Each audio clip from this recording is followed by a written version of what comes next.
This episode of I've Had It is brought to you by Booking.com. Booking.YEAH. Every time I use Booking.com to find a place to stay in the U.S., I know they'll have exactly what I'm looking for. They have a huge variety of options from hotels to vacation rentals, and I'm always able to find something that fits my specific needs. I found that Booking.com has something for everyone. Find exactly what you're booking for on Booking.com. Booking.YEAH. So are we supposed to start the podcast? Ready? 1, 2, 3. Patriots, gaytriots, blacktriots. Fuck off! I mean, there you have it. Welcome to America's Top DEI podcast, broadcasting knee deep into Trump's America. Mm-hmm. And we're not going to stop. Nope. Because we still have the First Amendment for now. For now. For now, we have it. But a bunch of MAGA people that like to dry hump the American flag want a dictator. Yeah, they do. They like it. They like an orange-faced dictator. Who's just so not smart. Just everything about him is wrong, and they like it. That's the, him, a crazy person that wears orange makeup that runs around talking about Hannibal Lecter in isolation. I understand that. Right. I totally get a singular crazy person.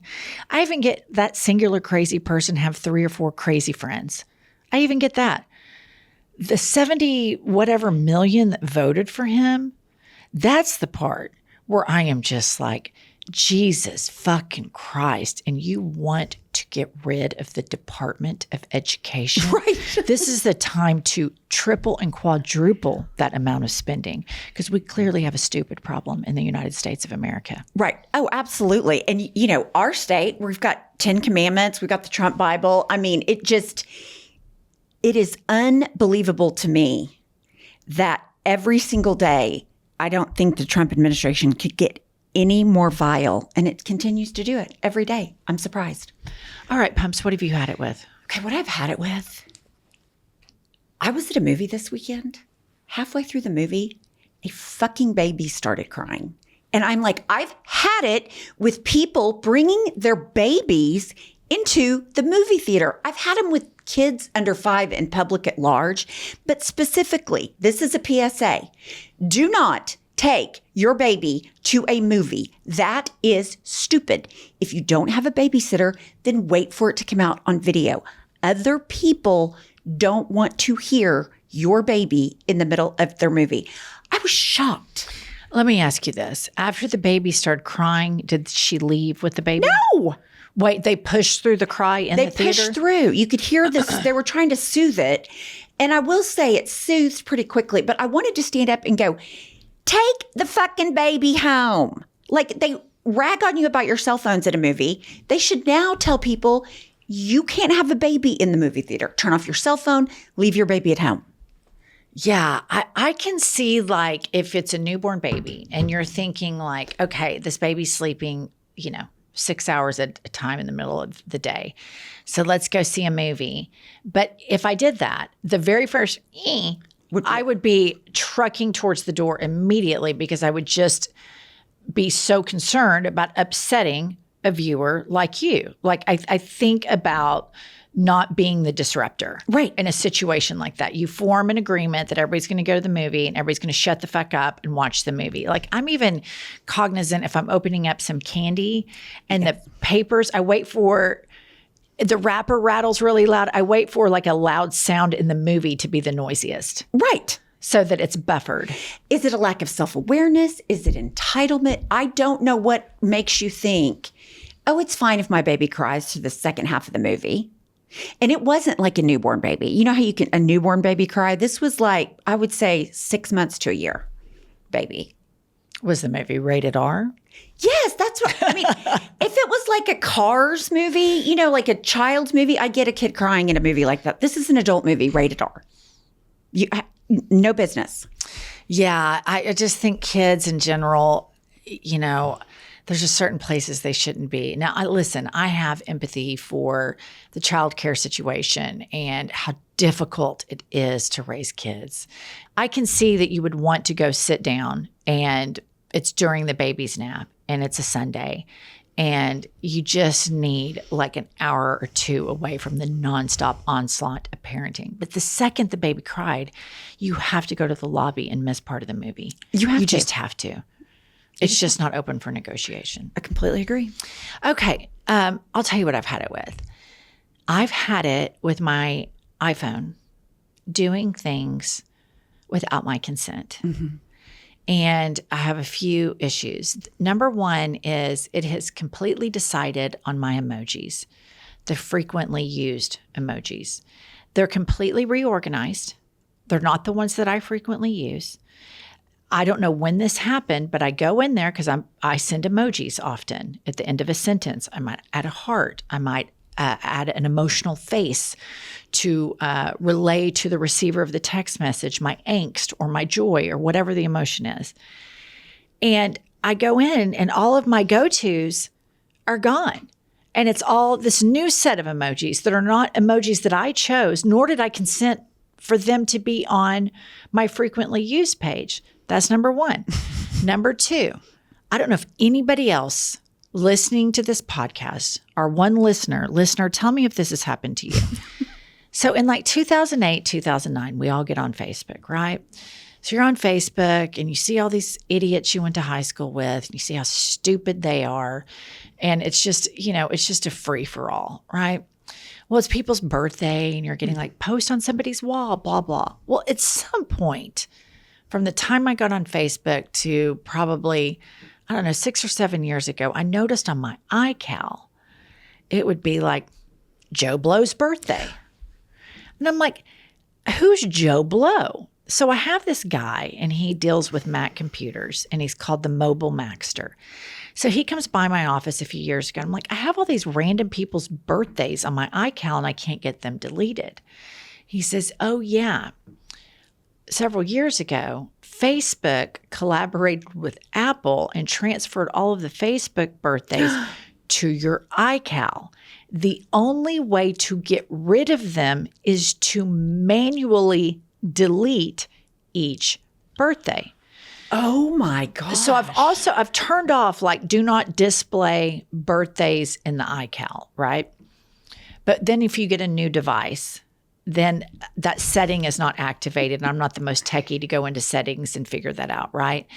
And so we got these new laptops, you and me. And so I'm looking at my calendar and it's like, today's Joe Schmo's birthday. Well, Joe Schmo, some schmuck I went to high school with who is, knee deep into right-wing conspiracy theories, thinks he's got a PhD in virology and just a total moron. And it's like, listen up, Apple, Facebook. I saw enough back in 2008 when I took a gander on this kid's profile and I saw what an abject shit show it was and his life going rapidly downhill at a rate the likes of which this country has never seen before, to quote the sitting president. And then to have it still follow you around on your devices for the birthday, I just think that this is a breathtaking invasion of my devices and my apps, from the emojis to the birthdays. I completely agree. I had no idea. I've never been on Facebook. So that's terrifying right there. And I too noticed the rearrangement of my emojis and ones I didn't use. I don't know if that was like an update. How did that happen? It makes me nervous that they're in my phone. Well, they are in our phones. I mean, that's why that one guy's, hid out in Russia all that time, Snowden. But anyway, the emoji thing, I'm just like, you did this without our consent. Right. Tim Cook. Like we pick our emojis. You don't pick our emojis. You don't get to decide what are the best emojis for our life. We get to have that. You have all of our information. Elon Musk has everybody's information. We've all just kind of, I guess we're all okay with that now. Let me at least preserve my favorite emojis. Let that be the only thing that's left. My favorite emojis. Maybe that could be a new toy game, like my favorite pony. Okay, welcome to I've Had It. I'm Jennifer. I'm Angie, the HBIC. Earlier today, we found out the difference between a beaver and a badger. Yeah. A beaver is aquatic and a badger is not. Right. Okay. All right. I would like to share some news with everybody. First one is about 0.7% of the world's population is drunk at any given time. That's roughly 55 million people are drunk right now. I'm surprised it's that low. I kind of feel like that's a low number too. I mean, you've got to think. I mean, when You I just always hear think that of 5 o'clock somewhere thing. I just think about all the hammered people that you're forced to be around at parties that just repeat themselves over and over that you don't want to be near. And I always think 55 million has just got to be way too low. Or maybe these people are just so fucking annoying that even though it's only 0.7% of the population, it feels like it's 98% of the population. Right, especially if you're in the same room with a drunk repeater, which is my least favorite thing on the planet. Oh, it's the worst. If you're not, the only way to tolerate a drunk person is to be drunk. Absolutely. It is the only way. Okay, next up. Dogs offer more emotional support than most people, new study finds. I have to tell you from personal experience, this is 1,000,000% true. Mm-hmm. My dogs provide me with a lot more emotional support than human beings do.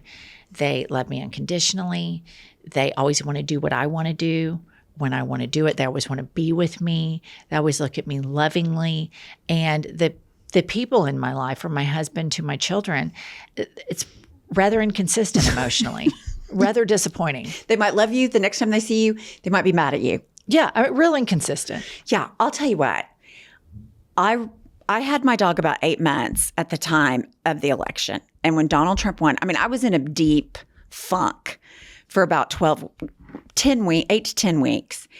And my dog was just the best thing during that period of time. It gave me true solace to be just with my dog.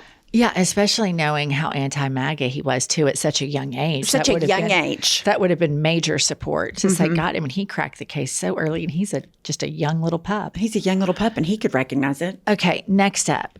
The next story is bonobos in the Congo form girl groups to fend off male aggression. It's very clear that you don't want to overstep as a male bonobo. 3 decades of observations in the Congo, the only place the endangered bonobos are found in the wild, lends support to the idea of a sisterhood where female bonobos band together to assert their power. And so I loved this story so much when I found it. And then it made me think about all of the white women who don't want to band together with us right now. That's right.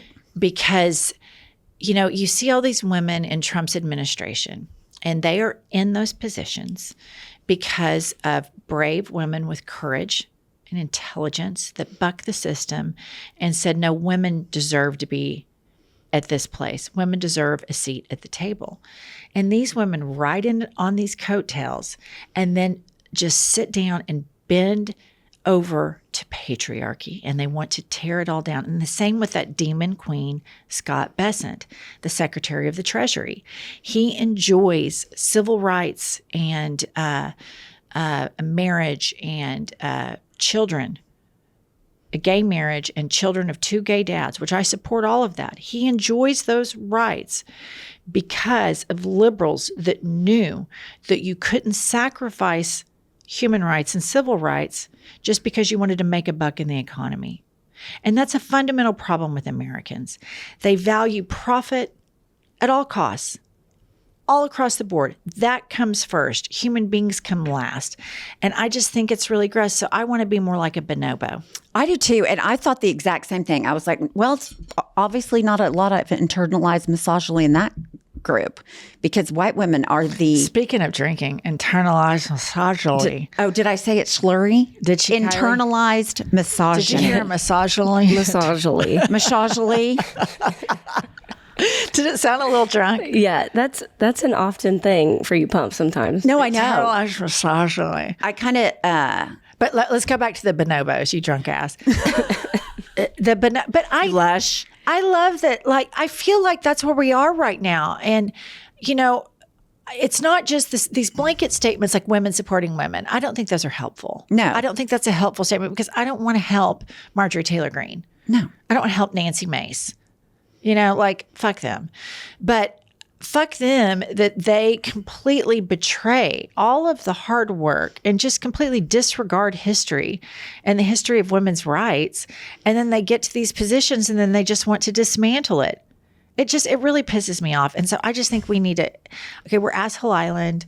The beaver is our mascot, and now we are a tribe of bonobos. And listen up, if you're a gaytriot or if you're a heterosexual male, you too can be a bonobo because that's what women do. We're inclusive, except for the hateful MAGA triple Trumper white women. Fuck you. Fuck you.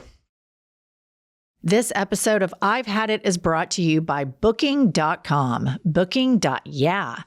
Every time I use Booking.com, I find a place to stay in the U.S. I know they'll have exactly what I'm looking for.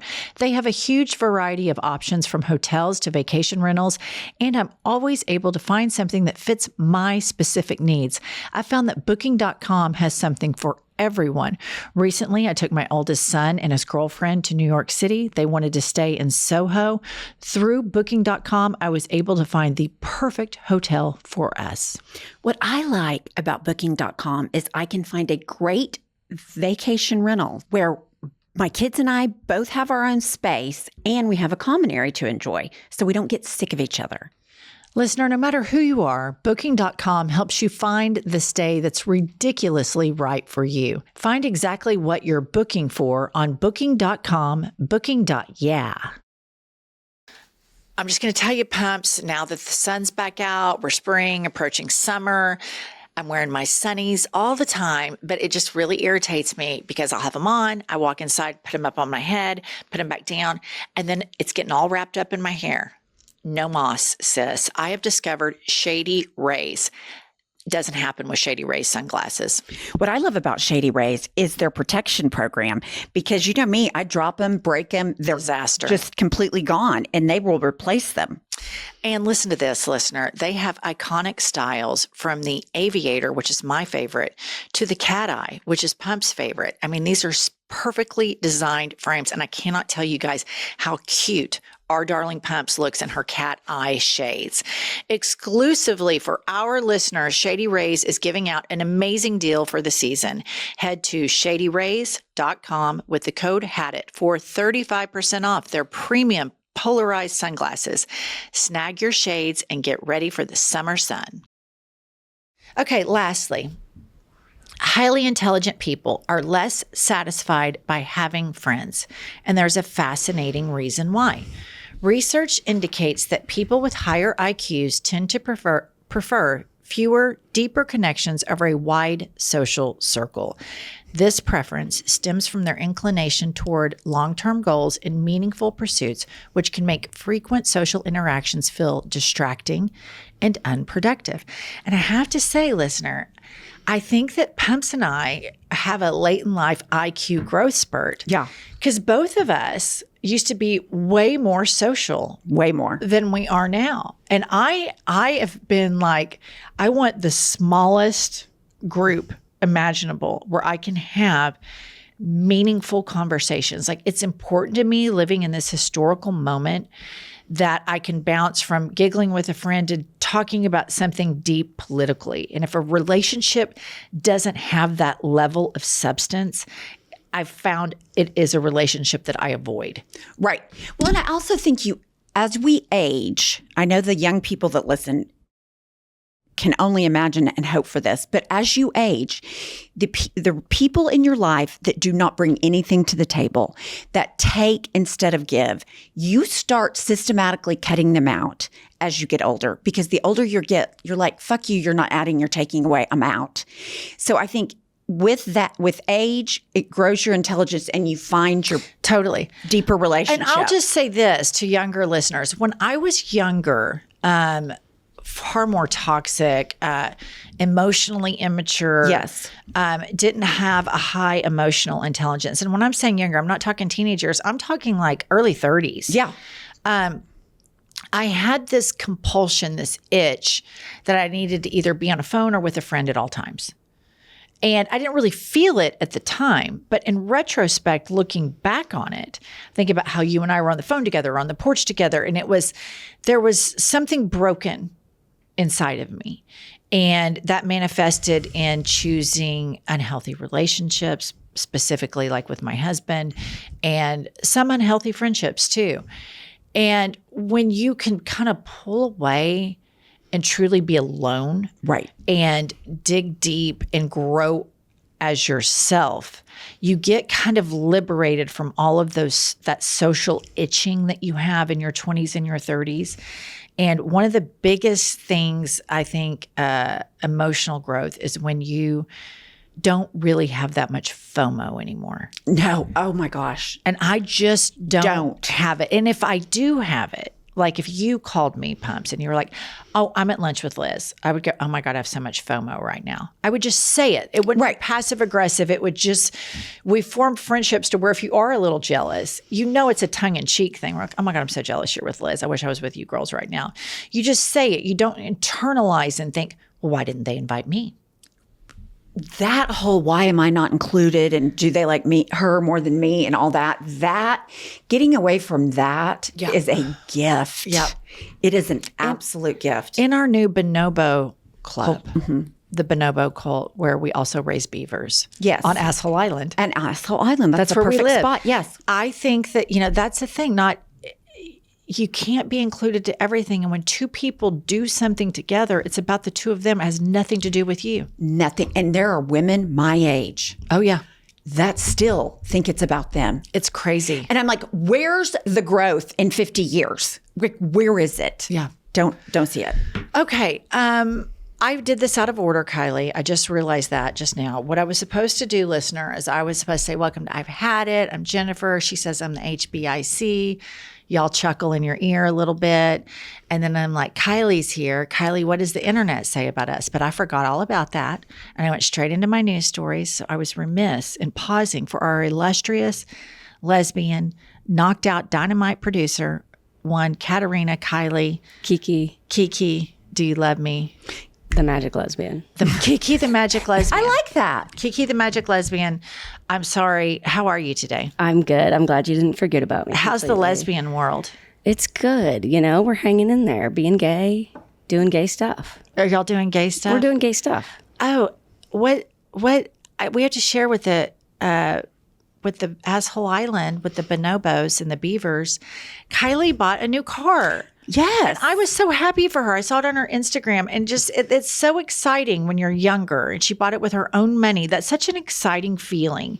So everybody, listener, clap in your earpods for our sweet Kylie in that rite of passage of buying your own first car all by yourself. It wasn't her first car, but her first individually liberated car. Yeah, none of daddy's money. That's a big deal. Money. That is a big deal. And it makes you feel really good. It makes you feel really good about you. It is exciting, except it's my first car payment. Oh, yeah. But, But you know what? You're building credit. Exactly. Character. I'm just kidding. I'm proud of it. I'll actually take care of it.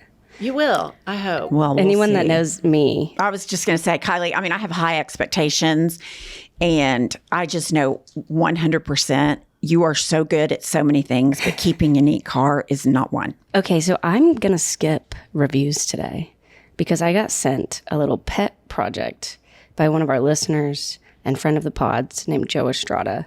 So he went to ChatGPT and he sent me these. I'm going to pop them up. He asked ChatGPT, can you roast the two blonde ladies in this photo? And we'll zoom in on this photo. Oh my God. It's so bad. It's both girls next to Kamala Harris. Oh my God. Which you Greaseballs. Yes, you describe it as Greaseball City. Jumped straight out of a baby oil bottle, went straight to meet the vice president, didn't even brush her hair. And that's the photoshopped eye, because your eye was closed in that picture originally. Okay, so here's what ChatGPT says. Sure, here's a lighthearted roast. Roasty, not toasty. The blonde on the left, which is Pumps, looks like she told her stylist, give me first lady, but make it PTA president. That blazer says corporate power, but the smile says bakes a mean lemon bar. The one on the right, Jen, she's giving I just closed a deal on a luxury scented candle subscription. With that black suit and bold red lipstick, she looks like she's about to launch a TED Talk on how to dominate your book club. And then it asked, all in good fun, want me to roast anyone else? He says, maybe try less lighthearted. So they're turning up the heat. It says, Angie on the left. She looks like she stormed the Chanel outlet and declared war on subtlety. That jacket's trying so hard to say classy, it's practically screaming in cursive. She's got the energy of someone who's about to ban dancing in a small town. Footloose villain realness. And then Jen on the right. This one's clearly the cool aunt who calls wine mommy juice and thinks showing up in a pantsuit makes her a feminist icon. Holding that notepad like she's moderating a UN summit with it's probably just a podcast where they rant about oat milk. And then it asks, want me to go spicier? He says, yeah. Last one. Pumps on the left. This woman looks like she Googled rich woman outfits. And just said yes to every result. That jacket, it's giving budget Cruella de Vil who gentrifies neighborhoods and then complains about the coffee being too ethnic. She radiates the vibe of someone who clutches her pearls when someone says the word TikTok. If Botox had a spokesperson with a country club membership and a grudge against wait staff, it would be her. And then Jen on the right, she looks like Gwyneth Paltrow if her only side hustle was selling MLM collagen powders on Facebook Live. The power suit says executive, but the posture says forgot to take her Xanax before yelling at her assistant. She's holding that notepad like she's breaking news, but the only headlines she's dropping is, why my niece's wedding was disrespectful to me. She doesn't just give unsolicited advice, she monologues it. You know what? That's really impressive. It's funny. I tell you, I have a really good relationship with ChatGPT. I talk to Pumps about it all the time. Yeah, I told her the other day, I said, what I find so amusing about the whole ChatGPT is she and I will be having a conversation and she's like, oh yeah, well I asked ChatGPT and they said da, da, da, da, da, da, da, just like it's a third party person. And it's so funny to me. It is just like a friend. So I'm always with ChatGPT asking it like these major intense questions. So I relate to Joe Estrada here because I think we're all in our ChatGPT era, like as a society, like it's the big thing. My friends that I'm texting, it's like, oh, let's ChatGPT. Like Google is so yesterday, everybody's in the ChatGPT.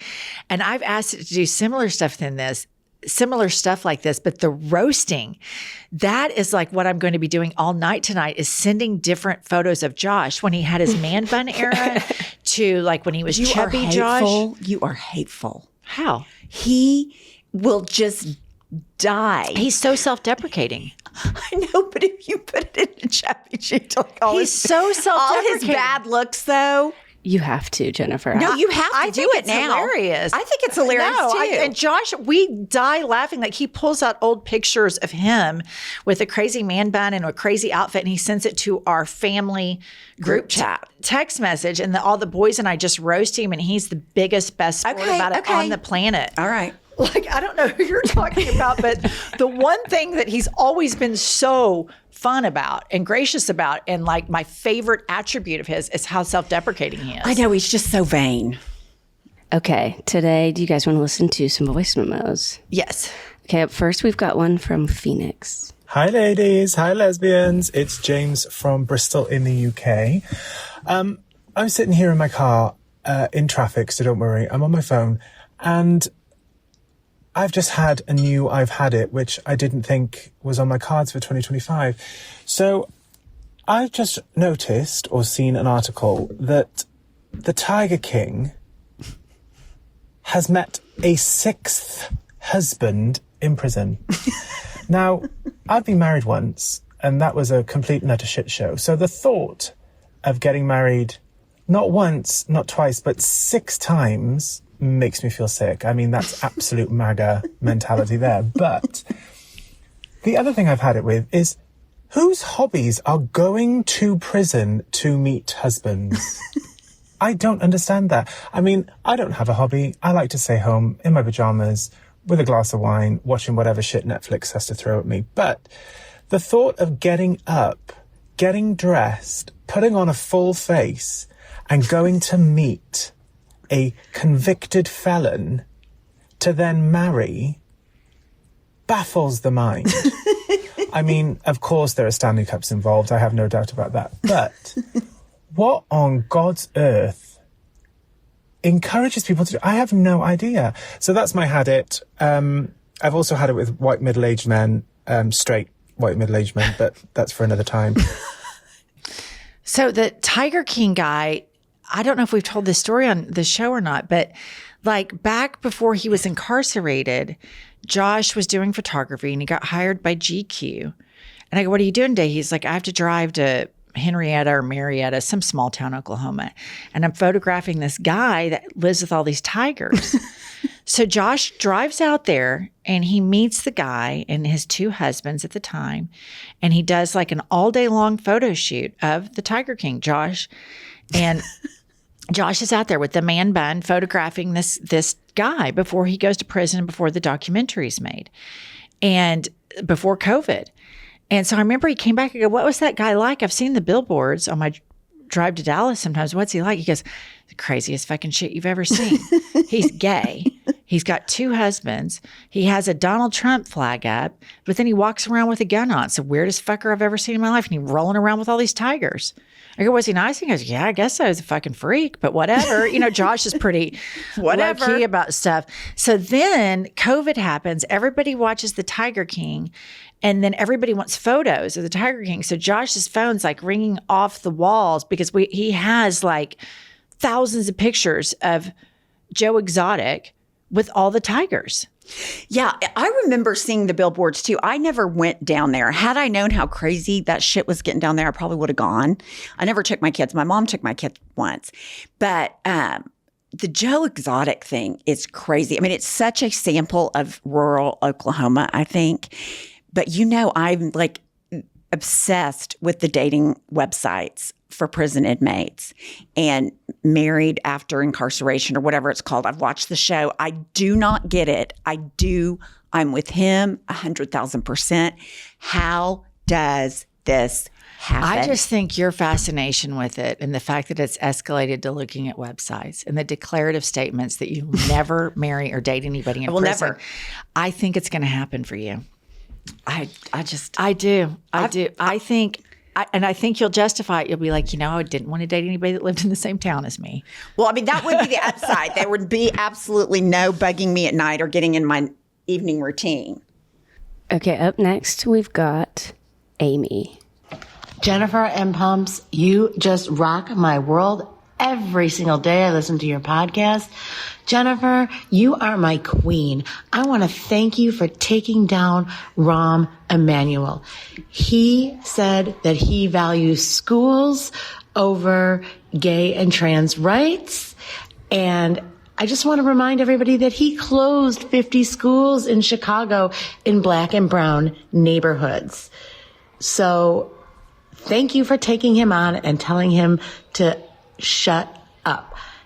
Number 2, I have had it with advertisers putting their stupid little children on commercials saying, "Please buy my daddy's cars. Please buy my daddy's air conditioners." Who cares about what your kids look like or sound like? It makes me not want to shop with you. So thank you for putting your kids on, because now I know who not to shop with. Anyway, ladies, have a great day. You make mine every single day. Have you seen the ads with it? Yes. You have? I have, and I feel the exact same way she does. I'm just like, it's like pageant mom style stuff. It's like, Jim Bob's roofing. Let my dad Jim Bob. And it's like, your kid's not that cute. Now nobody wants to do business with you because they think your kid's at work all the time. I hate kids. I think that is really weird. And here's the thing. Like, when you get to that whole performative parenting and trotting the kid out, I just always think a lot of that is a red flag for something. I agree, but I also think there's a fundamental problem with parents, a lot of parents, not all parents, that they think my kid is so cute. No one could see my kid advertising my roofing business and not immediately call me because my kid's so cute. My kid's so special. And I've said it before and I'll say it again. Nobody thinks your kid's as cute as you do. That is the law of the universe. Stop it already. Okay, up next, we've got Caroline. Hello, it's Caroline. I'm from Tampa, Florida. Yes, it's enemy territory out here. But I just want to say I fucking had it with the conservative, brainwashed, bigot MAGAs who are actually considering Trump being the Pope. I'm sick of all this Pope shit. I'm sick of the Trump 2028, but yet here we are making a racist white woman who called a black kid a slur an absolute multimillionaire. in a day. It really is truly inspiring. Okay, this white woman on a playground, a little autistic, I believe, maybe on the spectrum. I could be getting the facts wrong. Kylie, you can Google it. The little boy, the black boy, maybe tried to take her son's toy or something. Very typical playground stuff. Nothing alarming, nothing troubling. You know, say, "Oh, honey, that's his," and everybody moves on. Or, "Oh, hey, share." Well, she goes and grabs her kid, her white kid, and calls the 5-year-old the N-word, and doubles down and triples down on the N-word. No. It gets posted on the internet, and MAGA has raised, I think, close to $1 million in this woman's defense that called a 5-year-old boy the N-word. That's who these people are. They claim they're not racist, but the minute they can send somebody who uses the N-word money, they do it. But then they say to the left, "Oh, you just think everybody's racist." Well, maybe quit calling 5-year-olds the N-word. And then they all send money. But something I have thought about. You and I both know somebody who is racist that uses the N-word. And you said to me, you think this person does not believe they're racist. And I can't quit thinking about that. Yeah. I would think if you put truth serum, I think pass with flying colors in their own mind. That these people that use the N-word do not believe that they are racist. I really don't think they do. And you think they would say that word to no matter who the audience is? I just don't think they have an audience, that they're around an audience that would like bat an eyelash. So they're just surrounded by other races. Right. That's just, when you tell me that is, I've been thinking about that. That is devastating to me, that a person could do that with impunity. Oh, it's gross. And not be gross. In, as a society, that there is a correction, that there is that word and that history has been painful.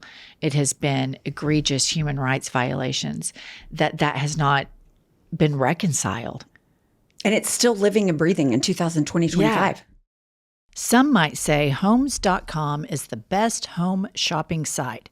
Could it be because it has a sleek, spam-free site or the most in-depth school info? Homes.com knows every parent wants the best for their kids, so they're the only ones with school and district details and reviews from multiple sources, including niche. It may be Homes.com's super comprehensive and transparent agent directory, or maybe it's that Homes.com is the only site that always directly connects you with the listing agent who knows the home best. Perhaps it's because Homes.com has the most in-depth neighborhood content of any home shopping site that's extensively researched to highlight the personality of each neighborhood. Homes.com has 22 data visualization layers, 7 environmental layers, and allows you to search by commute and architectural factors. It's the home search you've been searching for. Go to Homes.com today for home shopping the way it should be. Homes.com, we've done your homework. You guys, my dogs are the pickiest eaters on the planet. It drives me insane. And their pickiness is what led me to switch to Spot and Tango's Unkibble. It has been a total upgrade, and Tubby and Cha-Cha eat it up like it's their favorite thing in the universe. What I like about giving the dogs Unkibble is it's 100% whole fresh ingredients like USDA meats, fruits, and vegetables, but it's 40% less expensive than frozen food. Yeah, and this is like human grade food, which is why my dogs like it so much. It's not this hyper processed kibble that you traditionally get. It's Unkibble. And our Frenchies listeners, I'm telling you guys, they love it, and they are just as happy as can be, healthier. And I've noticed mine just look svelte now that they're on the Unkibble. Listener, upgrade your pet bowl with Spot and Tango Unkibble. For a limited time, go to spotandtango.com/hadit and use code HADIT to get 50% off your first order. That's spotandtango.com/hadit, code HADIT, to get 50% off your first order. Spotandtango.com/hadit. Again, that code is HADIT. You guys know how dog obsessed Pumps and I are. Like, we enjoy our dogs, and we'll just say it loud and proud, a little bit more than we do our children. So their health and well-being is incredibly important to us. And that's why today's episode is proudly sponsored by the ASPCA Pet Health Insurance Program. When you have a pet, you love taking care of them because in their own way, let's face it, they take care of us. But even if you're the best pet parent in the world, unpredictable things can happen. Fortunately, you can always give your care a boost with ASPCA Pet Health Insurance. It gives you such peace of mind that you can focus on your pet's health and not the cost of the treatment for them. ASPCA allows you to customize your plan, helping ensure that your pet's plan is as unique as they are. To explore coverage, visit aspcapetinsurance.com/hadit. That's ASPCA petinsurance.com/hadit. Again, that's aspcapetinsurance.com/hadit. This is a paid advertisement. Insurance is underwritten by either Independence American Insurance Company or United States Fire Insurance Company and produced by PTZ Insurance Company Limited. The ASPCA is not an insurer and is not engaged in the business of insurance. Okay, up next we've got Peyton. Caitlin, the host and producer of my favorite DEI podcast. My name is Peyton, and what I have had it with, like you guys, is personal space invaders. I think it even goes further to include emotional and auditory space invaders. These are the people who you're like in a nail salon where everyone just quietly understands that it's going to be a relaxing, silent experience. And then some loudmouth has a full-on phone conversation with someone, or two loudmouths walk in and are like screaming across the whole place. It's just as egregious as invading my personal space. Nobody cares what you have to say. Like, the main character delusion of these people is over the top. I've totally had it with that. I know that you all are not like that, which is why I love you so much. I watch and listen to you all day long, at work, at home. And I just want to say, keep up the good work. And I love you. That's sweet, Peyton. She's 100% right. Yeah. That needs to be added to the list. There is nothing worse than somebody being on a phone in public and talking loud like everybody gives a shit. It's lack of self-awareness on steroids. It is. And I just think sometimes when you see people in public, it's just, sometimes it's fine just to be like, hey, how are you? And then that's the end. You don't have to come over and squeeze them and start asking how their kids are. Sometimes it's just fine to do a good, a wave emphasis, like, hey, it's so good to see you. And then just let everybody have their space. Because I get so tired of seeing people in public and then feeling this obligatory, like she said, if you're in the manicure, pedicure, do you have to go over? Do you have to catch up? Do you have to say where your kids are going to school, what grade your kids are in, what sports they're playing? Does anybody even really care? No. Do I really care about the answers to their questions? We just need to just pass by all of that. Yeah, you're right. Because it's like, I ran into somebody at the nail salon not long ago that I hadn't seen in 20 years. And it was the whole catch-up thing. And I just thought, we've lived 20 years. Yeah. Without knowing anything about each other. And we were both fine. But I'm so glad to see you. That should just be the new rule. Like, if we've lived this many years without catching up, we're probably fine to just say hi and keep moving. Yeah, it's like a weird dynamic where we need to stay connected, but what level are performative pleasantries more like damaging than they are helpful? Because for me, having to sit through that damages me. I leave damaged. You know what I mean? I hear a lot of information and it takes a lot of time that I'm never going to get back. And I feel damaged by the obligatory pleasantry. I would rather just do a real firm, hey, good to see you, and then just mosey on. How was that again? Good to see you. I like the thumbs up. Just, like, hey, good to see you. Like, you're a person that I kind of like. And then and that's it. Skate out. Yeah. Because then I realize, like, as I'm talking to these people, sometimes you already know what everybody's doing by virtue of following each other on Instagram.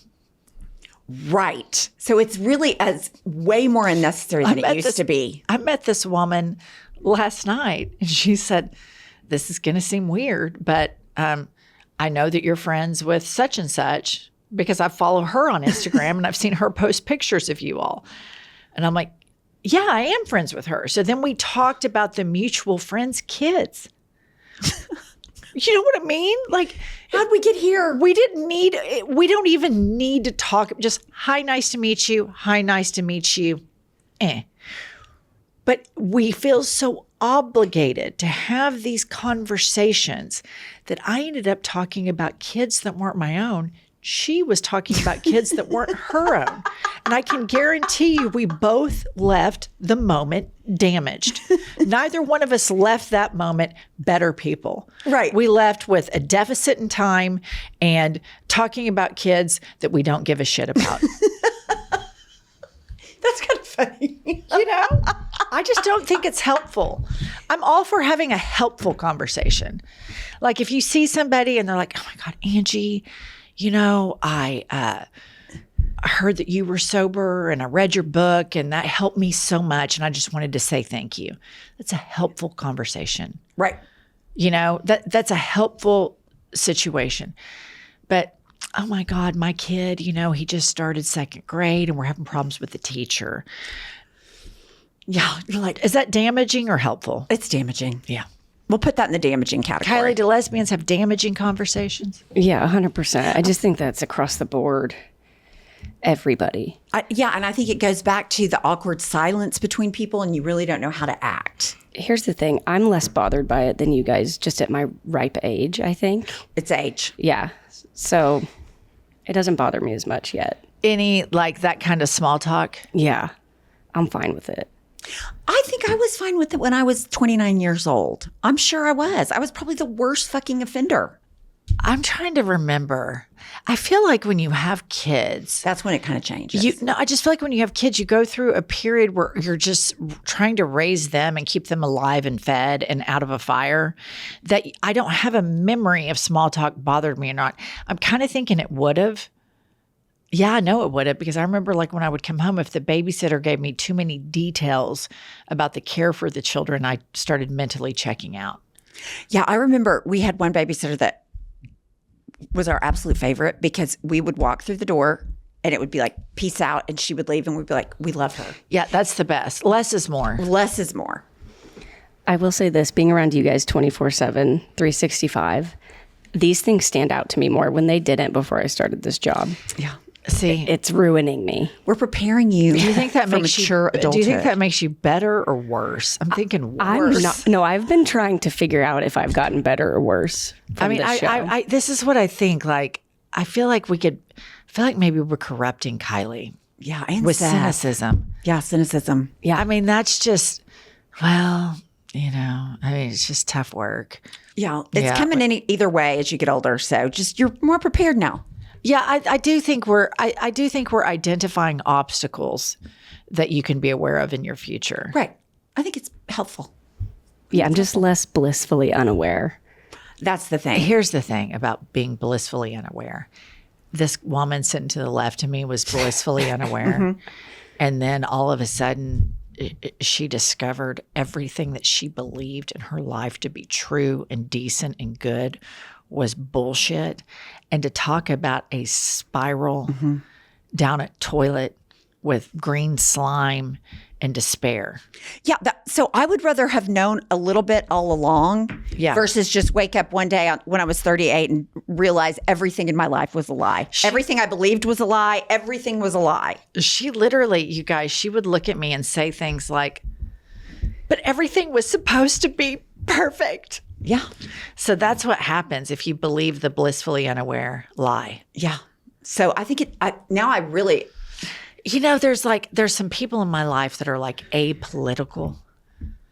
And what do you think about that? Like, part of me, I'm jealous. Right. That's what I was going to say. Of that. Like, but I also think we'd be remiss if we didn't point out that that's a privilege. Right. When politics don't affect you because you have enough money and the right color of skin and you live in the right neighborhood, et cetera, then you have the luxury of being apolitical. But if you're affected by something, if you're gay or you have a gay child or you're mixed race or Black or, on a student visa or what have you, then you have to give a shit about it. Yeah, I 100% feel the same way. Part of me's jealous. Like I read a deal on how many people didn't like, the opinion of Elon Musk, and 4% didn't know who he was. And I just thought, I wish I was part of that 4%. Like they get a complete pass on all this crazy. They're just running around not knowing that Donald Trump's turning it into an authoritarian country. They're not worried about Elon Musk with all their private information. So I'm kind of jealous. But then on the other hand, I'm like, get on the internet and learn what's going on. Like become active in this. You need to know. And whether you like it or don't like it, you're for it or against it, at least you're informed. But then they get on Fox News and go to Tucker Carlson. And then I think, I just wish I would have stayed with the 4%.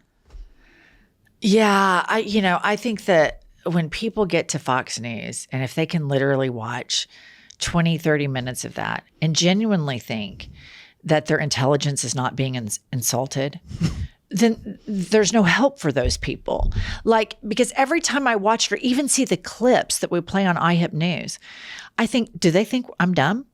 Do those people sitting there talking think I'm dumb? And then I realize the problem we have with education, I think at the national average of reading level, 6th grade or something. So you have people that are not big thinkers or deep thinkers, or critical thinkers or voracious readers or learners. And they all gravitate to the stupid factory, to the dumb factory, which is Fox News. And it makes them dumber. Yeah. I mean, when I watch it, I think I'm getting dumber. Like I lost an IQ point in the last half hour. Totally. There's no critical thinking. It's just this histrionic freak out, the libs, and they don't even stand for fucking anything. They used to stand for small government, and now they defend Donald Trump blowing the government up and overreaching. Right. It's insane. Not following the law. Yeah.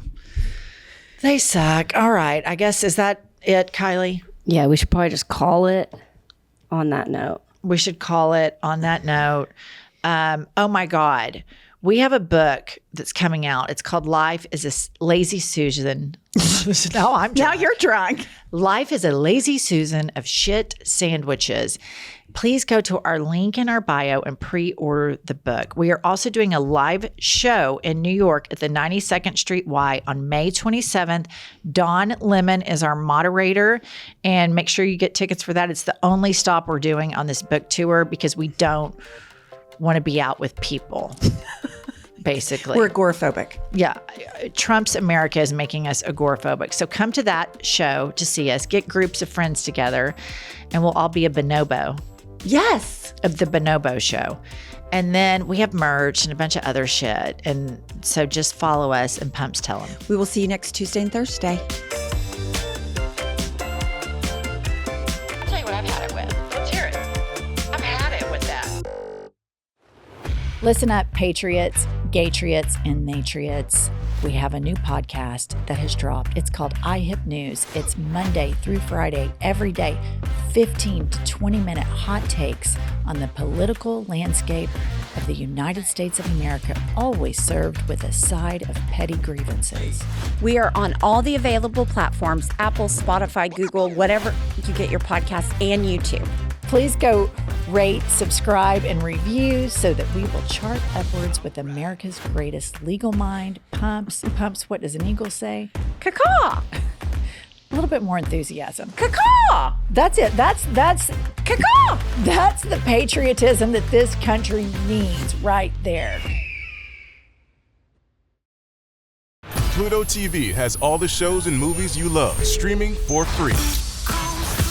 That means laughter is free with gut-busting comedies like The Neighborhood, Boomerang, and Ferris Bueller's Day Off. Bueller.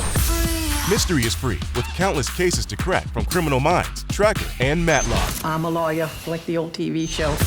And thrills are free with heart-pumping hits like The Walking Dead and Pulp Fiction. Correct the mundo. Feel the free Pluto TV. Stream now, pay never.